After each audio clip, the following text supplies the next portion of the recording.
Une recette de hamburger pas comme les autres, c'est ce que je vous propose dans ce nouveau défi. Si vous ne me connaissez pas encore, je suis Monique Thomas et vous êtes sur ma chaîne Saveur et Simplicité. Saveur et Simplicité, c'est une chaîne, mais c'est aussi un blog sur lequel je vous apprends à cuisiner des recettes simples, saines et savoureuses. Alors surtout n'hésitez pas à suivre les liens et à aller faire un tour sur le blog. Vous y trouverez d'ailleurs toutes les recettes en PDF ainsi que les listes de courses à télécharger directement afin de vous faciliter la vie en cuisine. Alors, cette semaine, pour ce nouveau défi, je vous invite à réaliser un burger pas comme les autres. Sain, savoureux et simple. Nous allons remplacer le pain par de la courge. Ça vous paraît surprenant?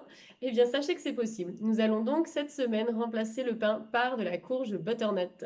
Allez, je vous montre ça tout de suite. Aujourd'hui, nous allons réaliser des hamburgers un petit peu particuliers. Ce sont des hamburgers de butternut.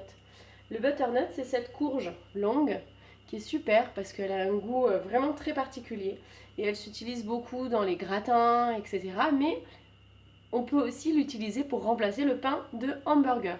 Donc la première chose que nous allons faire, c'est préparer la courge. Et vous allez voir, c'est tout simple.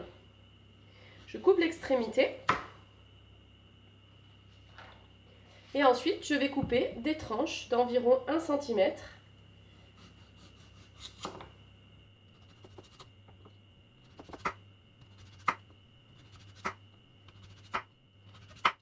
Alors ça, c'est ce qui va remplacer notre pain de hamburger. Donc idéalement, prenez-le le plus large possible pour pouvoir mettre après votre steak à l'intérieur. On coupe jusqu'à ce qu'on arrive à la partie un peu plus large, là où il y a les graines.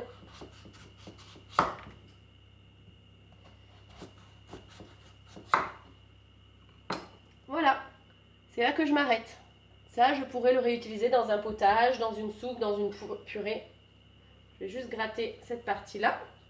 Et là, je vais réaliser une opération toute simple. C'est que je vais tartiner mes tranches de butternut avec de l'huile de coco. Alors pourquoi l'huile de coco? Parce que l'huile de coco, c'est celle qui supporte le mieux la cuisson.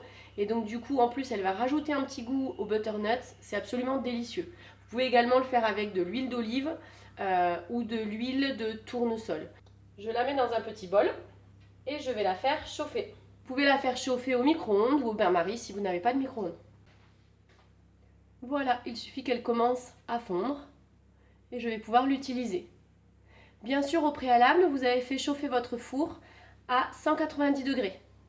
Je prends donc mon pinceau, j'en étale sur les deux côtés et je le pose sur une plaque à four. Vous pouvez donc faire ça avec une toile de cuisson, si vous n'en avez pas, avec du papier sulfurisé. Ça sent déjà bon.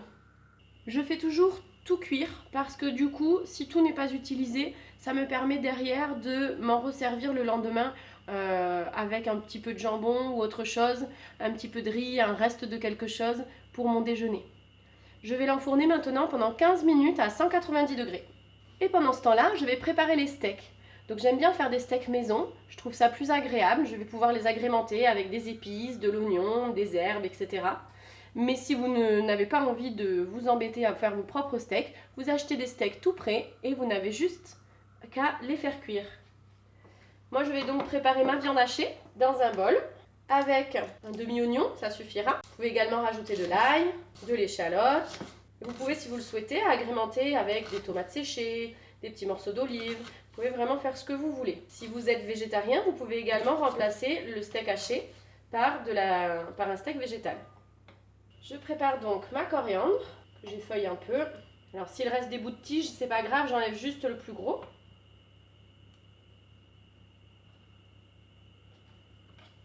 Et maintenant, je mélange. Je peux donc rajouter aussi un petit peu de pain avec trempé dans du lait, un peu de jaune d'œuf. Je fais vraiment un petit peu ce que je veux. Je vais faire chauffer ma poêle et je vais maintenant façonner les steaks en quantité et de la taille que je souhaite.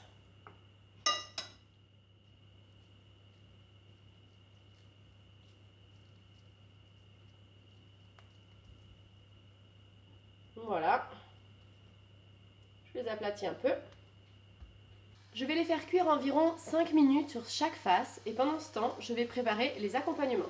Alors pour les accompagnements, dans cette recette, j'ai choisi de les faire très classiques parce que je vous ai proposé plein de choses dans mon article sur le blog et je sais que certains d'entre vous ont commencé à avoir un petit peu peur en disant oh, « Mon Dieu, faire manger des betteraves à mes enfants, comment vais-je faire ?» Donc voilà, j'ai choisi vraiment du classique, du fromage, des tomates et de la salade afin que ça ressemble le plus possible à un burger classique. Et du coup, il n'y aura que le butternut qui sera un petit peu nouveau pour eux. Par contre, vous allez voir, c'est vraiment un goût, le butternut, qui passe très très bien auprès des enfants parce que c'est assez sucré dans le goût et c'est vraiment très bon. Je vais donc mettre quelques feuilles de salade que j'ai bien sûr préalablement lavées. Alors, chez moi, ils n'en mettent pas beaucoup, donc je pense qu'une per personne, ça suffit. J'enlève les petits bouts qui sont abîmés. Je vais ensuite préparer des grosses tomates ou des tomates cerises. Donc nous, on aime beaucoup les tomates cerises. Je les coupe en tranches. Du coup, ce ne sont pas vraiment des légumes qui sont de saison, mais voilà, comme je vous ai dit, je voulais vraiment faire une version la plus classique possible pour démarrer. Dans nos versions, nous, à la maison, on est plus sur des compotés d'oignons et du fromage, tout simplement, avec un petit peu de sauce. Et voilà, ça fait très bien l'affaire. Mais si vous souhaitez commencer par quelque chose de plus classique, commencez par du coup des légumes qui seront hors saison en ce moment. Alors vous pouvez aussi acheter le gruyère déjà tout prêt, tranché. Moi c'est vrai que j'aime bien le faire moi-même. Je fais des tranches assez fines, je trouve que c'est meilleur. Souvent le fromage qu'on achète pour les hamburgers est vraiment pas très bon. Donc à la maison on apprécie beaucoup de le manger comme ça. Et voilà. Je peux retourner mes steaks.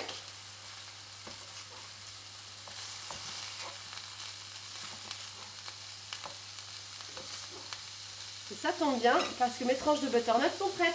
Voilà ce que ça donne une fois cuit. On peut également rajouter sur la plaque ici des aubergines, des courgettes et d'autres légumes à rajouter après dans notre hamburger. Je vais laisser cuire 5 minutes sur l'autre face et je vais servir. Donc vous avez vu à quel point ça peut être rapide. En 20 minutes, on a fait des hamburgers sains, savoureux et super rapide. Pour la sauce, vous pouvez bien sûr utiliser les sauces auxquelles nous sommes habitués, les sauces du commerce, mais vous pouvez également faire une sauce blanche avec du yaourt, de l'échalote, de la ciboulette par exemple. Vous pouvez faire une sauce avec des tomates un petit peu revenues à la poêle et peut-être des échalotes, ce que vous voulez. Vous pouvez également préparer une compotée d'oignons sur le côté. Donc vous pouvez faire pas mal de différents dressings en fonction de vos goûts, de vos envies et ça changera à chaque fois le hamburger que vous allez manger. Bon appétit! La recette est terminée, je vous souhaite une bonne dégustation. J'espère que cette recette vous plaira autant qu'à nous et que ça vous apportera un petit peu de couleur et d'originalité dans votre cuisine. N'hésitez pas à mettre un pouce bleu si vous avez aimé cette vidéo, à la partager et à aller voir sur mon blog pour tous les détails de la recette. N'oubliez pas également que vous pouvez vous inscrire gratuitement à mes défis cuisine afin de recevoir toutes les informations directement dans votre boîte mail. Et sur ce, je vous dis à bientôt. Salut!